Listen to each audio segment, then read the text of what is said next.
Net সেটের ক্ষেত্রে previous year question analysis বা পিওআইকিউ অ্যানালাইসিস কতটা গুরুত্বপূর্ণ সেই বিষয় নিয়ে আমরা তোমাদের সঙ্গে বারবার আলোচনা করেছি এবং বারবার বুঝিয়ে এসেছি। এবং যারা দীর্ঘদিন নেট পরীক্ষা দিচ্ছ তারা জানো যে কতটা গুরুত্বপূর্ণ হতে চলেছে।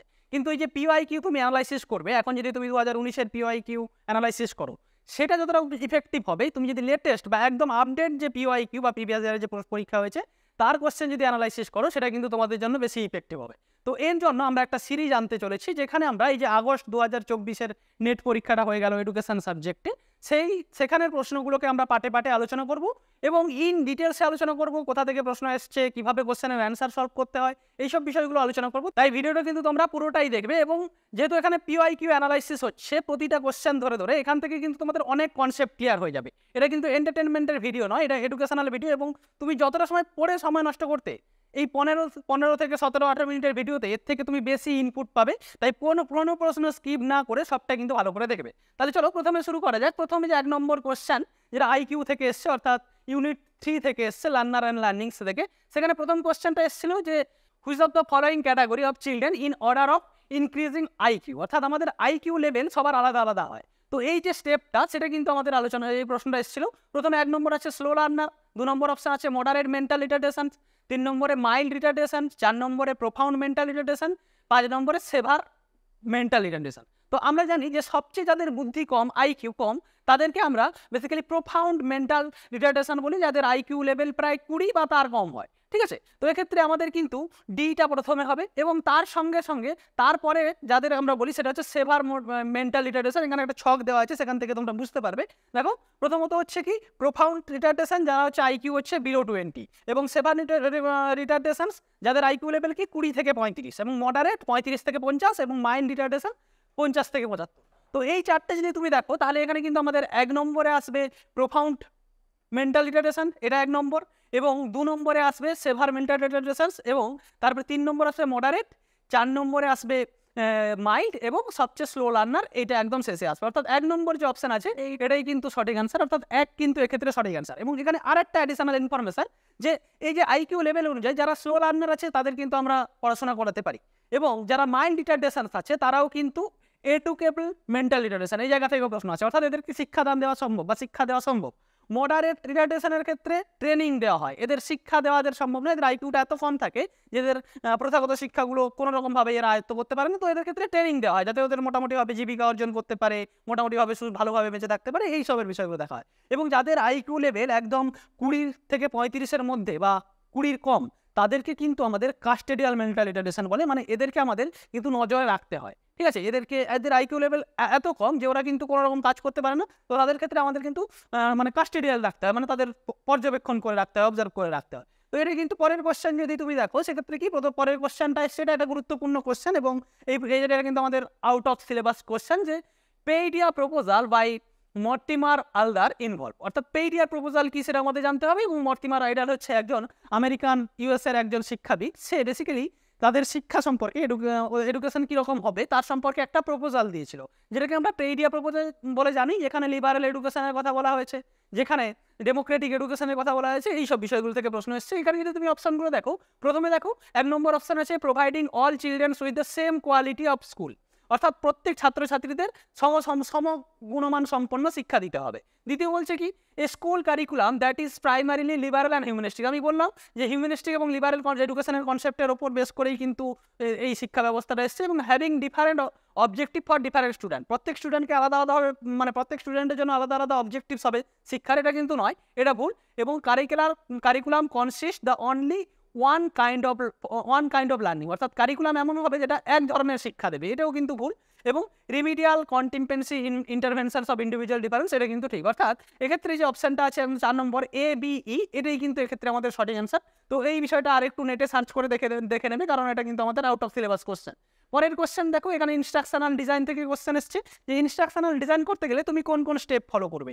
এই স্টেপগুলো কিন্তু প্রতিবার ঘুরিয়ে ফিরিয়ে আসে এবং খুবই সহজ কোশ্চেন। প্রশ্নগুলো দেখো, তো তুমি একটা মানে ইনস্ট্রাকশনাল ডিজাইন মানে তুমি পড়ানোর আগে একটা ডিজাইন তৈরি করে নিয়ে যে আমি কিভাবে পড়াবো বা কি পড়াবো, কিভাবে পড়াবো, ইত্যাদি বিষয়গুলো। তো বেসিক্যালি প্রথমে আমাদের এই যে অপশনগুলো আছে দেখো, assessment, delivery of instruction, deciding instructional goals, need analysis, task analysis. তাহলে অবশ্যই আমি যখন যাকে পড়াতে যাব, প্রথম আমার কাজ হবে নিড অ্যানালাইসিস করা, অর্থাৎ যাকে পড়াচ্ছি তার চাহিদাটা কি, তার চাহিদাটা কি সেটা অ্যানালাইসিস করা কিন্তু আমার প্রথম কাজ। তারপরে কি, তারপরে নিড অ্যানালাইসিস করার পর আমাদের ডিসাইডিং ইনস্ট্রাকশনাল গোল ডিসাইড করতে হবে, অর্থাৎ ডি তারপরে সি। এখানে দেখো 3 নম্বর যে অপশানটা আছে সেখানে ডি সি, তারপরে ই টাস্ক অ্যানালাইসিস, তারপর টাস্ক অ্যানালাইসিস পর তুমি লেকচারটাকে ডেলিভার করবে বা ইনস্ট্রাকশনটাকে ডেলিভার করবে, এবং তারপরে শেষে দেখবে কতটা ইফেক্টিভ হয়েছে তার জন্য অ্যাসেসমেন্ট, এটা শেষে। তো এক্ষেত্রে 3 নম্বরটাই কিন্তু সঠিক অ্যান্সার। পরের কোশ্চেন দেখো, এটা basically learner autonomy, self learner autonomy unit 7 থেকে প্রশ্নটা এসছে, the dynamic model of learner autonomy. এইটা বেসিক্যালি এখানে কোনগুলো ট্রু সেগুলো আমাদের খুঁজে বের করতে হবে। এই যে লার্নার অটোনমি এই কনসেপ্টটা কিন্তু দিয়েছিল হচ্ছে আমাদের টাইসনারি, তো এক্ষেত্রে এটা কিন্তু সঠিক অ্যান্সার। তো এখানে যে বেসিক্যালি আমরা জানি যে ডাইনামিক লার্নার অটোনমি মডেল সেটা কিন্তু সেলফ অ্যাসেসমেন্ট টুল। তো সেক্ষেত্রে এক্ষেত্রে এ এবং সি অর্থাৎ 2 নম্বর যে অপশান আছে এটাই সঠিক অ্যান্সার। তো আমরা জানি যে dynamic model of learner autonomy যেটা টাইসনারির দেওয়া, সেখান থেকে আমরা এই ম্যানেজিং মাই ওনস লার্নিং, কোঅপারেটিভ কীভাবে করবো, লার্নিংটা কীভাবে প্ল্যান করবো, ইভ্যালুয়েশন করবো, মনিটরিং করবো ইত্যাদি বিষয়গুলো আলোচনা করা হয়। এবং এখানে কগনিটিভ, এফেক্টিভ এবং সাইকোমোটর ডোমেন্স সমস্ত বিষয়ের উপর কিন্তু গুরুত্ব দেওয়া হয়, যেখানে structure of knowledge, dealing with my feelings, motivation. তো এগুলো কিন্তু গুরুত্বপূর্ণ এবং এই জায়গা থেকে প্রশ্ন। সেখানে আরেকটা গুরুত্বপূর্ণ দেখো, এই অ্যারোগুলো মানে এটা হচ্ছে multi exit and multi entrance and multi exit স্টেজের উপর বেস করে এই মডেলটা, অর্থাৎ এই মডেল তুমি যেখান থেকে খুশি শুরু করতে পারো এবং যেখানে খুশি শেষ করতে পারো। তো এরপরে 5 নম্বর কোশ্চেন দেখো, 5 নম্বর কোশ্চেন রিসার্চের কোশ্চেন থেকে এসছে যে অ্যানোভার কোনটা বৈশিষ্ট্য নয়। অ্যানোভার কোনটা বৈশিষ্ট্য নয়, এখানে প্রথম অপশান আছে F ratio is computed in ANOVA. ANOVA হচ্ছে এফ রেশিওকে ক্যালকুলেট করে, ঠিক আছে। ইট ইজ, তাহলে এটা কিন্তু আমাদের ঠিক, ANOVA S ratio, it is correlation between group variance and within group variance. অবশ্যই আমাদের এই অ্যানোভার সাহায্যে যে স্ট্যাটিস্টিক্যাল টেকনিকটা আছে তার সাহায্যে আমরা কিন্তু উইথিন গ্রুপ এবং বিটুইন গ্রুপ এদের মধ্যে রেশিওটা কি, এদের মধ্যে ডিফারেন্সটা কি, এইটাকে বেসিক্যালি আলোচনা করি। যে 3 নম্বর দেওয়া আছে between group variance represent the sampling error in distributions, এইটাই কিন্তু বেসিক্যালি এক্ষেত্রে ভুল। তো সেক্ষেত্রে এক্ষেত্রে 3 নম্বর যে অপশানটা আছে এটাই কিন্তু ইনকারেক্ট হবে, অর্থাৎ এখানে 3 নম্বরটাই সঠিক অ্যান্সার। পরের কোশ্চেন দেখো, পরের কোশ্চেন আমাদের ইউনিট 1, তো এখান থেকে এসছে বেসিক্যালি ওয়েস্টার্ন ফিলোসফির পোর্শন থেকে এসছে। এখানে existentialism, idealism, critical thinking, Marxism, list matching এই প্রশ্নটাতে এসছে। তো বেসিক্যালি প্রথম অপশানটা দেখো, রিয়ালিটি ইজ আলটিমেটলি মেন্টাল, অর্থাৎ আমরা যে বাস্তবটাকে দেখছি সবই আমাদের মনের ভাবনা, অর্থাৎ মনোজগতের উপর বেশি গুরুত্ব দিয়েছে। আমরা জানি যে মনোজগতের উপর গুরুত্ব দেয় কিন্তু আইডিয়ালিজম, অর্থাৎ এখানে বির সঙ্গে কিন্তু এক চলে যাচ্ছে, ঠিক আছে। এরপরে education as a means as proletarian emancipation. Basically education মার্ক্সবাদের যদি কনসেপ্ট দেখো সেখানে বেসিক্যালি বলা হচ্ছে যে এডুকেশন হচ্ছে আমাদের মানে ব্যুরোক্রেটিকরা তারাই কিন্তু পরিচালনা করে। এক্ষেত্রে কিন্তু এইটা কিন্তু মার্ক্সবাদের সঙ্গে যাবে না। মার্ক্সবাদের সঙ্গে এখানে যেটা যাবে সেটা হচ্ছে all education is concerns with logic and reason, অর্থাৎ মার্ক্সবাদীরা বলছে এমন শিক্ষা দিতে হবে যেখানে লজিক আছে, রিজন আছে, কোনো পৌরাণিক কাহিনী যার কোনো ভাববাদী মতবাদ এইসব শিক্ষা দেওয়া যাবে না। তো বেসিক্যালি এক্ষেত্রে যদি তোমরা সঠিক অ্যান্সারটা দেখো, এক্ষেত্রে কিন্তু 4 নম্বর অর্থাৎ একের সঙ্গে এক্সিস্টেন্সিয়ালিজমের সঙ্গে এইটা education as a means of proletarian anticipations, basically এটা মাস এডুকেশনের কথা বলা হচ্ছে। দ্বিতীয়টা আইডিয়ালিজমের সঙ্গে যেটা বললাম রিয়েলিটি ইজ আলটিমেটলি মেন্টাল। আর 3 নম্বর বললাম ক্রিটিক্যাল থিঙ্কিংয়ের সঙ্গে আমাদের এই যে essence proceeds in natural world, এটা কিন্তু 3 নম্বরের সঙ্গে যাবে। এবং মার্কসিজম আমরা যেটা বললাম 4 নম্বরের সঙ্গে যাবে, যেটা হচ্ছে education concern with reasons and logic. তো এটা কিন্তু এনটিএ থেকে কোশ্চেনটা দেওয়া আছে। এর পরবর্তী কোশ্চেন যেটা আমি তোমাদের বারবার পড়িয়ে এসেছি, ফ্ল্যান্ডার ইন্টারাকশন অ্যানালাইসিস থেকে এই কোশ্চেনটা আসে। এবং এখানে আমি বলেছিলাম যে ফ্ল্যান্ডার ইন্টারাকশন অ্যানালাইসিস এবং গ্যালো ইন্টারাকশন অ্যানালাইসিস থেকে প্রশ্ন বারবারই আসে, এবং এদের মধ্যে মূল ডিফারেন্স কি সেটা থেকেই প্রশ্নটা এসছে। The main difference between Galloway system interaction analysis আর ফ্ল্যান্ডার ইন্টারাকশন অ্যানালাইসিস। তো এক্ষেত্রে দেখো ফ্ল্যান্ডার ইন্টারাকশন অ্যানালাইসিস আমরা জানতাম যেটা একটা ভার্বাল কমিউনিকেশনস অ্যানালাইসিস বা ইন্টারাকশন অ্যানালাইসিস মডেল, এবং গ্যালোয় যে ইন্টারাকশন অ্যানালাইসিস মডেল সেটা হচ্ছে নন ভার্বাল। তো এক্ষেত্রে প্রথম অপশন দেখো argumentation and integration of non verbal communication accept by Galloway কি করেছে, নন ভার্বাল কমিউনিকেশনটা অ্যাকসেপ্ট করেছে। Removal verbal communication accept by Galloway, আর তৃতীয় হচ্ছে removal non verbal communication accept by Galloway, আর হচ্ছে argumentum and integration of non verbal communication accept by Flanders. তো বেসিক্যালি এই যে 1 নম্বর অপশানটা আছে অর্থাৎ গ্যালোয় যে নন ভার্বাল ইন্টারাকশন মডেলটা সেটাই কিন্তু গ্যালোয়ের সঙ্গে যায়, এটাই ডিফারেন্স। গ্যালোয় কোন ইন্টারাকশন অ্যানালাইসিসটাকে নিয়ে কাজ করেছে, নন ভার্বাল, এবং ফ্ল্যান্ডার ভার্বাল ইন্টারাকশন অ্যানালাইসিসকে নিয়ে কাজ করেছে। এই ফ্ল্যান্ডার থেকে প্রতি বছর একটা কোশ্চেন আসে, এবছরও কিন্তু 2টো এসছে, সেখান থেকে একটা এসছে, আরও একটা আছে ফ্ল্যান্ডারের একটা সহজ কোশ্চেন এসছে, সেটা আমরা পরে আলোচনা করছি। পরে দেখো identify the change involve in service teacher education programme. তো ইন সার্ভিস টিচার এডুকেশনের প্রোগ্রামের ক্ষেত্রে আমাদের কি কি চ্যালেঞ্জ আছে, চেঞ্জ নয় চ্যালেঞ্জ কি কি ফেস করতে হয়। তো এইরকম ধরনের প্রশ্নগুলো কিন্তু খুব সহজ হয়, তুমি অপশনগুলো ভালো করে পড়লেই বুঝতে পারবে যে আমাদের কি কি চ্যালেঞ্জ আছে। রেস্ট্রিক্টিভ চেঞ্জ, আমরা সাধারণভাবে পরিবর্তনের বিরোধী, আমাদের মন এত গোড়া হয়ে থাকে যে আমরা সহজে কোনো চেঞ্জটাকে যে চেঞ্জ হলে আরও নিশ্চয়ই খারাপ হবে, হ্যাঁ ভালো দিকটা হবার থেকে খারাপ দিকটাই আগে ভাবি। তো এইটা একটা কিন্তু টিচার এডুকেশনের ক্ষেত্রে একটা রেস্ট্রিকশন বা এটা একটা চ্যালেঞ্জ। দেখো হাই মোটিভেশন এবং টিচারদের মধ্যে মোটিভেশন পাওয়ার বেশি আছে, এটা কিন্তু চ্যালেঞ্জ নয়, এটা বাধা নয়, এটা কিন্তু ভালো গুণ। তো ইনসাফিসিয়েন্ট টাইম অ্যালোকেশন, অর্থাৎ যথাযথ সময় দেওয়া হয় না টিচার এডুকেশনের ক্ষেত্রে, ইন সার্ভিসের ক্ষেত্রে, কারণ তার ক্লাস নিতে হয়, অফিসিয়াল কাজ থাকে, এক্সামের খাতা চেক করতে হয়, তারপরে ইন সার্ভিস টিচারদের ট্রেনিং দেওয়ার এতটা কিন্তু সময় থাকে না, এটা কিন্তু অবশ্যই একটা চ্যালেঞ্জের বিষয়। তো আবার দেখো স্ট্রং ইনস্ট্রাকশনাল সাপোর্ট, প্রচুর ইনস্ট্রাকশনাল সাপোর্ট দেওয়া হচ্ছে, এটা কিন্তু চ্যালেঞ্জ নয়, এটা সুবিধা। আর ল্যাক অফ রিসোর্স, এটা কিন্তু মানে চ্যালেঞ্জের মধ্যে। অর্থাৎ তুমি যদি দেখো এ, সি এবং ই এই তিনটেই কিন্তু সঠিক অ্যান্সার, এবং এখানে দেখো 1 নম্বরে এ সি আছে, তাই এ সি ইটাই কিন্তু সঠিক অ্যান্সার। পরের কোশ্চেন দেখো, এটা ফাদার অফ ম্যানেজমেন্ট প্রসেস, আমরা জানি সবাই হেনরি ফয়েল হচ্ছে ম্যানেজমেন্ট প্রসেসের ফাদার। তো পরের কোশ্চেনে আমরা চলে যাচ্ছি। কেউ বলছে এখানে যে ম্যাচটা দেওয়া হয়েছে, এখানে ইনকারেক্ট ম্যাচটা আমাদের কিন্তু আইডেন্টিফাই করতে হবে, অর্থাৎ এই যে স্টেটমেন্টগুলো দেওয়া হয়েছে এগুলো কোন স্টেটমেন্টগুলো ইনকারেক্ট সেটা কিন্তু আমাদের খুঁজে বের করতে হবে। এবার দেখো এগুলো একটু কঠিন টাইপের কোশ্চেন, কারণ তুমি অলসার সম্পর্কে পড়োনি, হয়তো বার্দিও সম্পর্কে পড়োনি, পিয়ার পারসন সম্পর্কে আমরা নাম জানি না, এখানে যে কমন নাম মার্কস এবং ডিউই। তো এক্ষেত্রে দেখো এরকম কোশ্চেনগুলো সলভ করতে গেলে ভয় পাবে না, ভালো করে পড়বে। প্রথমে দেখো, প্রথম যদি তুমি এখানে পড়ো এডুকেশন অ্যান্ড স্কুলিং আর আইডিওলজিক্যাল স্টেট অ্যাপারেটাস, এটা আল্টাস বলেছে কিনা সেটা তুমি জানো না, education for cultural and social reproduction. তো এইটা বেসিক্যালি বর্দিও বলেছে কি বলেনি সেটা জানো না তুমি। কিন্তু যদি দেখো 3 নম্বর option school is a miniature of the society, এটা কিন্তু পারসন বলেনি। আমরা সবাই জানি যে এডুকেশনের স্টুডেন্ট মানে school is a miniature of the society, এটা কিন্তু ডিউইর কনসেপ্ট। তো বেসিক্যালি এইটা কিন্তু আমাদের সিটা কিন্তু ভুল হচ্ছে। তো সি যদি ভুল হয় তাহলে তুমি মনে রাখবে যে বি এবং 3 এবং 4 এর মধ্যেই কিন্তু একটা অ্যান্সার হবে। এবং তারপরে দেখো বলছে education help the individual grow and achieve the her potentials, Karl Marx বলেছে। কার্ল মার্কস বলছে শিক্ষা কী করবে, প্রত্যেকের যে সম্ভাবনা আছে তার বিকাশ ঘটাবে, এটা সকলেরই কমন বক্তব্য, এটা ঠিক। এবং ইতে দেখো education for democracy thus education freed from authoritarian relationship. Basically কি বলছে এডুকেশন, কি বলছে এডুকেশন হচ্ছে জন ডিউইর যেটা কনসেপ্ট যে ডেমোক্রেটিক এডুকেশন, সেটা কিন্তু ঠিক। যেটা এডুকেশন হবে কি একদম গণতান্ত্রিক মাধ্যমের মধ্যে পরিচালিত হবে, যেটা তোমাকে অথরিটেরিয়ান রিলেশনশিপ থেকে ফ্রি করবে, হ্যাঁ মুক্ত করবে। তো এটা কিন্তু সঠিক। তো এক্ষেত্রে তাহলে আমরা সি একটা ভুল পেলাম, আর এই দেখো বি এইটা কিন্তু ভুল হবে, কারণ ইটা আমাদের ঠিক আছে। তো এক্ষেত্রে বি এবং সি যদি দেখো 3 নম্বরের অপশন, তাহলে এটা কিন্তু সঠিক আনসার হবে ঠিক। পরের কোশ্চেন দেখো, এটা ফাংশন অফ ম্যানেজমেন্টের কাজ কি, ফাংশন এই জায়গা থেকে প্রশ্ন এসছে, এটাও সিকোয়েন্স অনুযায়ী সাজাতে হবে। এক্ষেত্রে directing, organising, planning, controlling, staffing. তাহলে আমরা সবাই জানি যে একটা অর্গানাইজেশন বা ম্যানেজমেন্টের প্রথম কাজ হচ্ছে কি প্ল্যানিং করা, তারপরে দ্বিতীয় নম্বর কাজ কি প্ল্যানিং এর পর অর্গানাইজিং করা, সেটাকে বিষয়গুলোকে অর্গানাইজিং করা। অর্গানাইজিং এর পর আসে আমাদের স্টাফ দরকার হয়, এবং তারপরে আমাদের স্টাফিং এর পর আসে ডাইরেক্টিং এর পর শেষে হচ্ছে আমাদের আছে কন্ট্রোলিং। তো এই বিষয়গুলো আমরা বারবার পড়ে এসেছি। তো এক্ষেত্রে আমাদের দুইটাই কিন্তু সঠিক অ্যান্সার। এখানে দেখো function of administrating and management, যেটা আমরা তোমাদের ফ্রি ক্লাসেও পড়িয়েছি এবং আমাদের নর্মালিও পড়ানো হয়, ইউটিউবে যে ফ্রি চ্যানেল ভিডিওগুলো আছে সেখান থেকেও কিন্তু পাবে।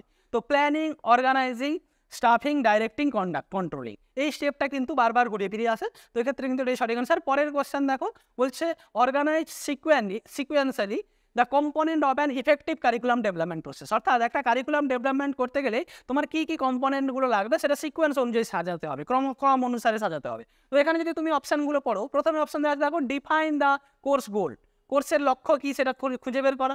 Developing assessment item and measure student process, কীভাবে অ্যাসেসমেন্ট করবো, কীভাবে স্টুডেন্টের প্রোগ্রেস হয়েছে সেটা মেজার করবো, সেটা আইডেন্টিফাই করা। 3 নম্বর বলছে আইডেন্টিফাইং কি issue and trend in the content area, অর্থাৎ তুমি যে কারিকুলামে যে কন্টেন্টগুলো রাখবে সেই কন্টেন্টগুলোর মধ্যে ট্রেন্ডিং কোনগুলো গুরুত্বপূর্ণ সেগুলো আইডেন্টিফাই করা। Determining the source of the প্রোগ্রামে যে সোর্স হবে সেগুলো কোথা থেকে পাবে। Identify the source material.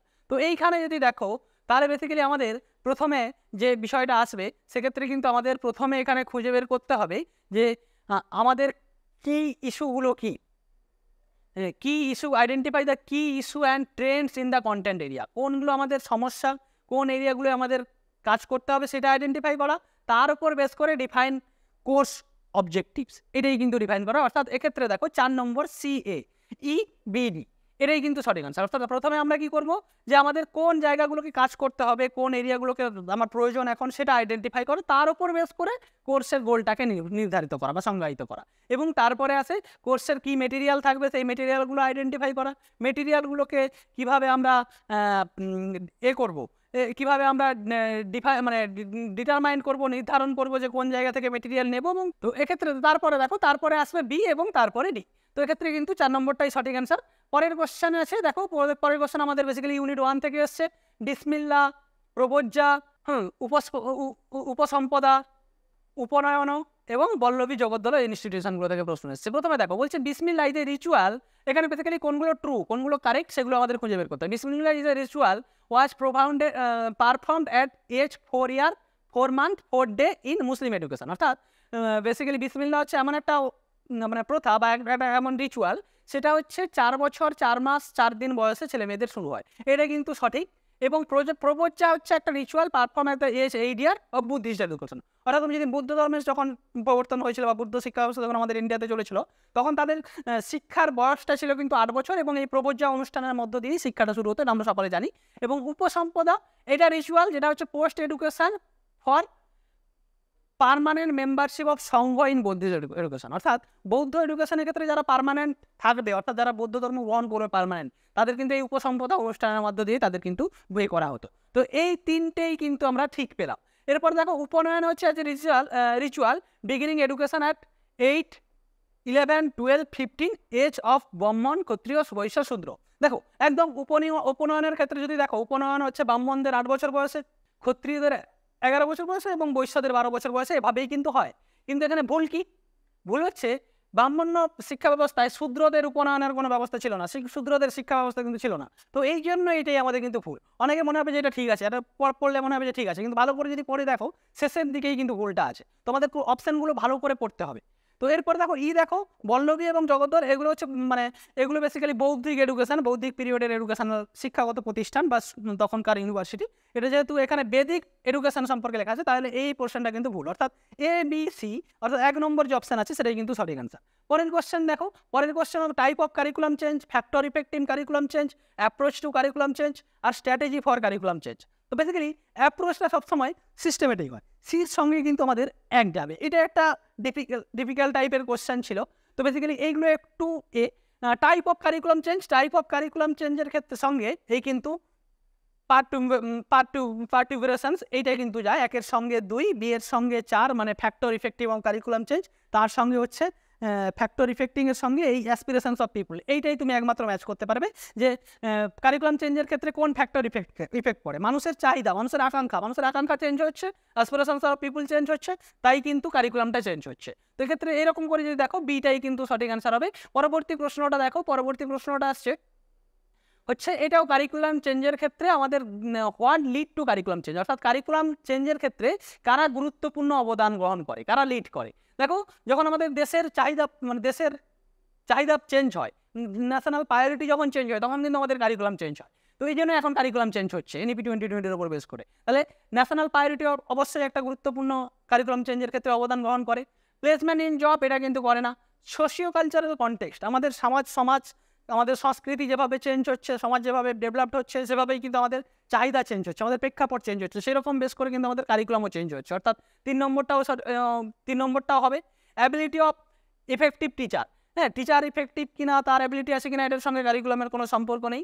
এবং আইডিওলজি অফ গভর্নমেন্টের যদি আইডিওলজিস চেঞ্জ হয়, যে গভর্নমেন্ট শাসনে আছে তারা যে আইডিওলজিতে চলে, পরবর্তী গভর্নমেন্ট যদি চেঞ্জ হয়, অন্য কোনো আইডিওলজিতে তারা বিশ্বাসী হয়, তারা কিন্তু কারিকুলাম চেঞ্জ করবে এবং এডুকেশন সিস্টেমটাকে চেঞ্জ করার চেষ্টা করে। অর্থাৎ এখানে ACE, অর্থাৎ ACE 3 নম্বর, এক্ষেত্রে কিন্তু সঠিক অ্যান্সার। দেখো কারিকুলাম চেঞ্জের ক্ষেত্রে আর কি ফ্যাক্টর ইফেক্ট করতে পারে?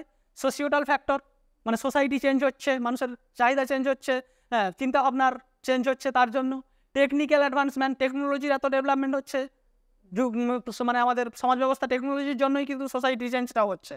এবং গ্লোবালাইজেশন হচ্ছে, গ্লোবালাইজেশন মানে বিশ্বের সমগ্র দেশ এখন কিন্তু প্রতিযোগিতায় মেতে উঠেছে, সবাই সবাইকে এগিয়ে নিয়ে যাওয়ার, মানে সব দেশ নিজেদের এগিয়ে নিয়ে যাওয়ার জন্য চেষ্টা করছে। সেক্ষেত্রে কিন্তু আমাদের দেশকেও উন্নত করতে গেলে বা বিশ্বের সমস্ত দেশের সঙ্গে তাল মিলিয়ে চলতে গেলে আমাদেরও কিন্তু সেরকমভাবে এগোতে হবে। তো এর জন্য ইকোনমিক ফ্যাক্টর একটা কাজ করে, রিসার্চ অ্যান্ড ডেভেলপমেন্টের ক্ষেত্রে নতুন কোনো আমরা মেথড আবিষ্কার করলাম, নতুন কোনো বিষয় আবিষ্কার করলাম, সেটা কিন্তু আমাদের কারিকুলামে যুক্ত হবে। এবং অবশ্যই কারিকুলাম চেঞ্জের ক্ষেত্রে পলিটিক্যাল ফ্যাক্টর অবশ্যই একটা ইফেক্ট করে। তো এক্ষেত্রে কিন্তু আমরা এই ভিডিওতে আমরা এই 15টা ভিডিও কোশ্চেন আলোচনা করলাম। এর পরের ভিডিওতে বাদবাকি 15টা কোশ্চেন আমরা আলোচনা করব। আশা করি ভিডিওটা তোমাদের জন্য ইফেক্টিভ হবে এবং এই ভিডিওটা অবশ্যই তোমরা তোমাদের বন্ধু বান্ধবদের সামনে শেয়ার করবে।